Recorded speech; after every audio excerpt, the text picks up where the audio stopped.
When you go to the online pricing section of the majority of these hospitals, you are usually met with a couple hundred pages of an Excel spreadsheet with confusing medical jargon that can feel like you are looking at an overwhelming matrix grid. For example, if you go to University Hospital's pricing list, it's 223 pages, most of it not making sense to the average person. So that is telling you what we're putting here on our website isn't what we're charging you. Ramona Lampley is a law professor at St. Mary's University Law School. She says the new law is a step forward in medical pricing transparency, but it's not where you are going to go find out how much you will end up paying. But I wouldn't go to the charge master to ask for the price. I wouldn't even start here. She breaks it down into 4 steps. First, she says you should call the hospital billing department with the exact procedure or surgery your doctor's going to perform. That way, you can get a pretty good estimate. Texas does require a hospital to give you an estimate for the charges when you know you're going to have a procedure and request it.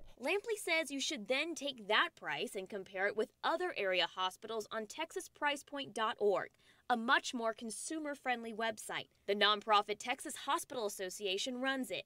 The website lets you compare the prices with 35 hospitals or health centers in Bexar County. You can go in, type in your procedure, and it'll ask you a couple of questions, and then it will give you what the average cost should be. The third step, call your insurance company to see how much it will pay.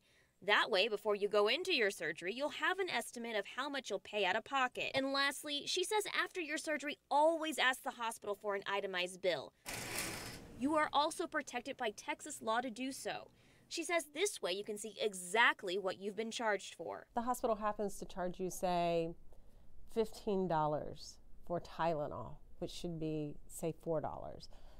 You know, when you start looking at that itemized bill, it really hits home how high the healthcare costs are. Lampley says go over that bill. If you see something that's off, call the hospital. For The 9, I'm Sarah Acosta.